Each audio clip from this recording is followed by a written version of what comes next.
All right, here we go. This is the last lesson of Unit 7. So, Unit 7, Lesson 11, this is the volume of spheres.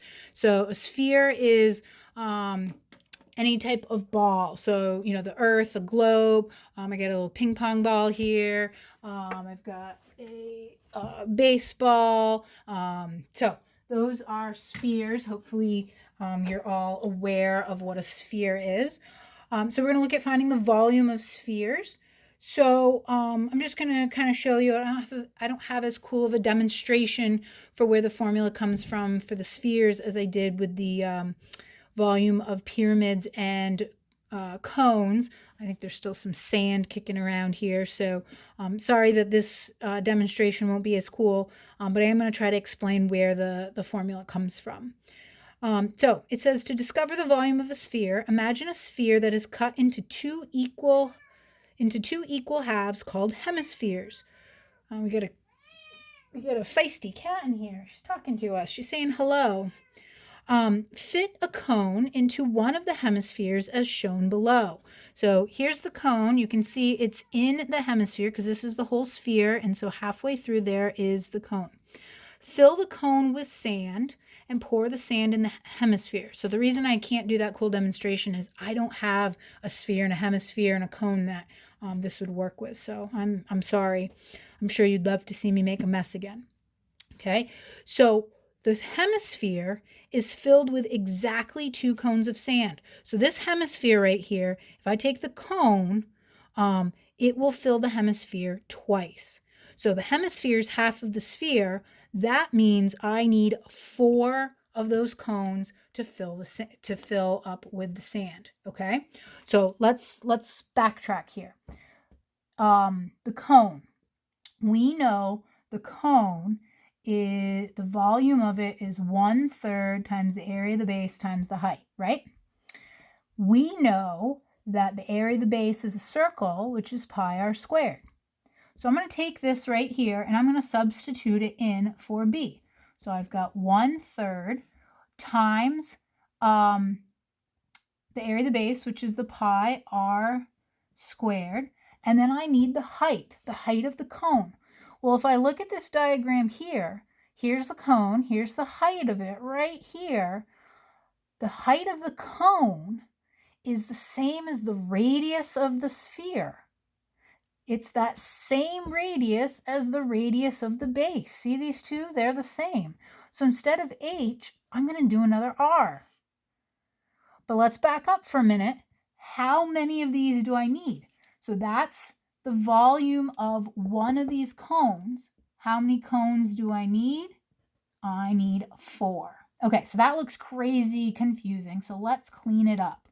All right, it's all multiplication here. So I've got 4 times 1/3, which is 4/3, right? So 4 times 1/3, 4/3. And then I've got r squared times r, which we know is r cubed, and then I've got the pi. So 4/3 pi r cubed. And that is where the formula for the volume of a sphere comes from, which is written right here as well. But I just want to show you where it comes from, how it works. Okay, so one more formula to add to your list. I'm pretty sure that's the last one that you will need to worry about. If you're getting confused with all the formulas, I do urge you to make a list of the ones that you know: area, perimeter, surface area, volume. Make a list of all the ones you know, and then you've got a nice little guide to look at. All right, so let's put this to work. And this is nice because it is one formula, one step. So the surface area, you had 3 sections of work. The other volume problems, you had 2 sections of work. This, you only have 1. So this is great. 4/3 times pi r cubed. So 4/3. Pi is 3.14. Whoops, forgot my 1. And then r is the radius, which is given. All right, so we can do all of this in one step. Some people might, have a couple lines of work here simplifying it, but we can do this all in one step. So let me tell you what I'm going to do. Order of operations, you got to deal with this exponent first. So you got to cube the 4. 4 cubed is 64. Then I guess the next thing I would do is just multiply it by 3.14. And then to deal with the 4/3, you're going to multiply what you got by multiplying this together times 4 and then divide it by the 3. So that's what I'm going to do. 4 cubed, which is 64. We already know that. 64 times the 3.14. Okay. Then I'm going to multiply it by 4. And then I'm going to divide by 3. So you can do it all at once if you want to save yourself a little time and a little work. If you are somebody who wants to show it, a couple extra lines in there, go for it. Okay, but this right here is the minimum that you need. I had to round this, and I also had to round back here when I used pi. So it's going to be about centimeters cubed. Okay, next one. V equals 4/3 pi r cubed. Biggest issues with this formula, people forget that it's r cubed. A lot of times they do r squared. The other issue is they either forget that it's 4/3 or they don't know how to deal with the 4/3. So those are the two biggest issues with this formula. So 3.14 r, this is d, so d is 16, that means r is 8. So again, you can do this all at once. 8 cubed, you should already know, is 512. That's one of your perfect cubes. You're supposed to have those memorized.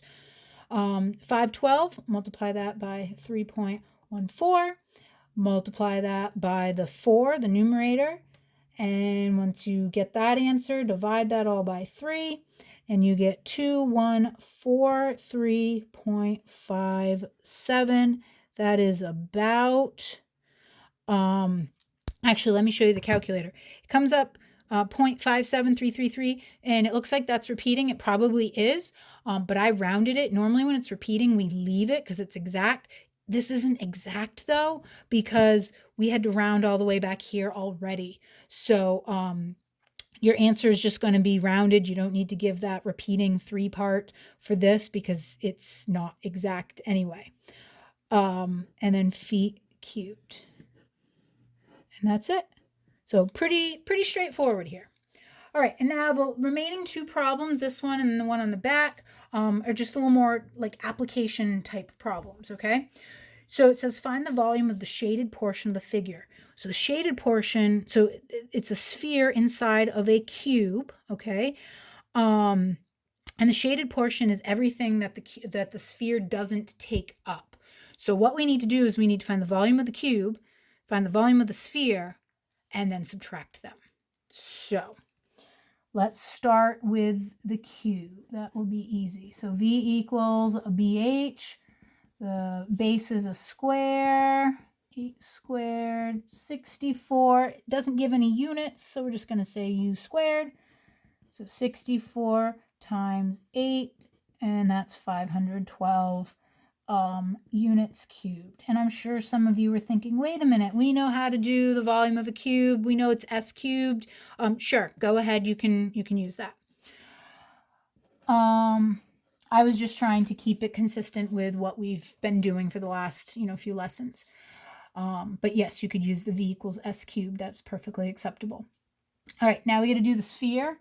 V equals 4/3 pi r cubed. So 4/3 times 3.14. The radius of the sphere is 4.